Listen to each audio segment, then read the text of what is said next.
नमस्कार दोस्तों, इस वीडियो में हम स्वरमंडल से संबंधित कुछ क्वेश्चन क्लियर करेंगे जो हर एग्जाम में, चाहे आपका बोर्ड एग्जाम हो चाहे प्रतियोगी एग्जाम हो, उसमें आने की संभावना रहती है।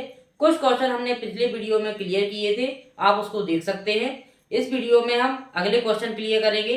तो क्या दिया है इसमें, 16 प्रश्न क्या दिया है कि स्वरमंडल में सबसे लंबा दिन वाला ग्रह कौन सा है। मतलब ऐसा ग्रह का नाम बताना है हमें जिसमें सबसे लंबा दिन होता है, तो वो कौन सा है, शुक्र है। शुक्र पर सबसे लंबा दिन होता है, कौन सा, सबसे लंबे दिन कौन सा होता है, शुक्र पर होता है। अगला 17वां दिया है कि सौरमंडल में सबसे छोटा दिन वाला ग्रह, मतलब सबसे छोटा दिन कौन से ग्रह पर होता है, तो बृहस्पति पर होता है। कौन से ग्रह पर, बृहस्पति पर होता है। अगला दिया है कि पृथ्वी के नजदीक ग्रह कौन सा है, मतलब पृथ्वी के नियरेस्ट ग्रह कौन सा है, तो शुक्र है। इसलिए तो शुक्र को पृथ्वी की बहन कहा जाता है। तो शुक्र क्या है, पृथ्वी के नियरेस्ट है, मतलब नजदीक है। तो ये क्या कहलाती है, पृथ्वी की सिस्टर कहलाती है शुक्र। और हमें ये भी याद रखना है साथ में हमें कि ये शुक्र भोर का तारा और शाम का तारा भी बोलते हैं। सबसे अधिक गुरुत्वाकर्षण वाला ग्रह, जिसमें सबसे अधिक गुरुत्वाकर्षण होता है, वो है अपना कौन सा, बृहस्पति है। सबसे कम गुरुत्वाकर्षण होता है वो वाला ग्रह कौन सा है, तो वो बुध है। और बुध क्या है, स्मॉलेस्ट भी है, क्या है, सौरमंडल का सबसे छोटा ग्रह भी है बुध। और सबसे कम गुरुत्वाकर्षण वाला ग्रह कौन सा है, बुध है।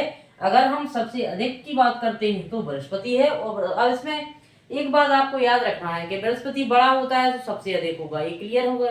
छोटा है बुध इसलिए कम होगा। तो ऐसे में मतलब थोड़ा सा फैक्ट करके याद रख सकते हैं। सबसे तेज गति से घूमने वाला ग्रह बुध, ये छोटा है, बहुत फास्ट घूमता है, मतलब इसकी रोटेशन जो स्पीड है वो सबसे अधिक है, किसकी, बुध की है। रोमन समुद्र देवता नामक ग्रह कौन सा है, मतलब रोमन समुद्र देवता के नाम से किस ग्रह को जानते हैं, तो वरुण भाई साहब को जानते हैं। किसको, वरुण भाई साहब को हम क्या जानते हैं, रोमन समुद्र देवता के नाम से जानते हैं। रोमन युद्ध देवता, लड़ाई करने वाले, तो ये मंगल भाई साहब हैं, क्या करते हैं, ये लड़ाई करते हैं। तो ऐसे याद रख सकते हैं कि लड़ाई मतलब युद्ध देवता है, तो मंगल के नाम से। रोमन प्रेम और सौंदर्य देवी शुक्र, क्योंकि ये चमकीला है इसलिए इसको प्रेम और सौंदर्य कहते हैं।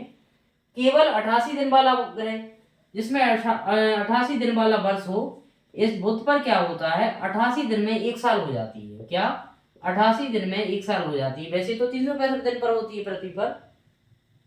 पानी से कम घनत्व वाला, तो वो क्या, शनि है। इस प्रकार से हमें याद रखना है। अगला दिया है कि रोमन संदेश वाहक देवता कौन से है, मतलब मैसेजर कौन से अपने, तो बुद्ध भाई साहब क्या है, ये मैसेजर हैं, यानी संदेश भेजते हैं अपने लिए कि भैया ये हो गया है, वो हो गया है। तो मतलब ये संदेश भेजने वाले बुद्ध भाई साहब हैं अपने। बिना उपग्रह वाला ग्रह, ऐसे कौन से उपग्रह है जिसके कोई, ऐसे कौन से ग्रह है जिसके उपग्रह नहीं है, तो बुध और शुक्र दोनों दोस्त हैं जिनका कोई दोस्त नहीं है, मतलब कोई उपग्रह नहीं है। इवनिंग है मोनोस्टार, ये शुक्र है, यानी भोर का तारा और सांझ का तारा बोलते हैं इसको, शुक्र को। और फीबोस और डीवोस एक मंगल ग्रह के हैं। तो इस प्रकार से हमें याद रख के चलना है। अब इन क्वेश्चनों को हम रिवीजन करेंगे कि कैसे प्रश्न बन जाते हैं।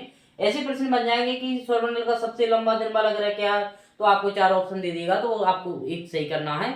अब ऐसे याद रखना है आपको, हम याद करने की ट्रिक बता देते हैं कि सबसे अधिक गुरुत्वाकर्षण और सबसे कम गुरुत्वाकर्षण, तो बृहस्पति क्या है, सबसे बड़ा है तो इसका सबसे अधिक गुरुत्वाकर्षण होगा, ऐसे याद रख सकते हैं। कम है, छोटा बुध है, और बुध छोटा है तो ये परिक्रमा भी तेज गति से लगाता है, ये इसमें क्वेश्चन दिया है कि तेज गति वाला। और समुद्र भाई साहब अपने वरुण है, और युद्ध भाई साहब अपने मंगल है। और सुंदर कौन है, इस भैया बहुत फेर भी लगाते हैं, इसलिए शुक्र क्या है, सुंदर है। मतलब समझ लो आप कि प्रेम और सुंदर प्रेम ही करते हैं एक दूसरे से, तो शुक्र क्या है। अब मान लो कि पृथ्वी और ये शुक्र बहन कहलाते हैं, तो एक दूसरे से प्रेम करते हैं और ये फेर भी लगाते हैं, तो ये क्या सुंदर लगते हैं। केवल 88 दिन वाला ग्रह कौन सा है, तो ये बुध है। 88 दिन में इनकी साल कंप्लीट हो जाती है, अलग रोल चलाते हैं अपना। पानी से कम घनत्व वाला ग्रह ये शनि है। रोमन संदेश मैसेज कौन भेज देता है, भाई साहब सब बुध भेज देते हैं, कभी मैं छोटा हूँ, मेरे लिए खाना पीना लाओ कुछ। बिना उपग्रह वाला ग्रह कौन सा है, तो ये बुध है। इस प्रकार से हमें याद रख के चलना है। यदि आपको हमारा वीडियो अच्छा लगता है तो आप कमेंट करें, शेयर करें और चैनल को सब्सक्राइब करें। थैंक यू फॉर वॉचिंग, बहुत बहुत धन्यवाद। इस प्रकार से पिछली वीडियो को देखने के लिए आप हमारे प्लेलिस्ट में जाकर देख सकते हैं और क्वेश्चनों को पढ़ सकते हैं, और अपनी प्रतियोगी परीक्षा या कोई बोर्ड एग्जाम की तैयारी कर रहे हैं तो उसको आसान बना सकते हैं। इसी प्रकार वीडियो में बने रहें। थैंक यू फॉर वॉचिंग, बहुत बहुत धन्यवाद।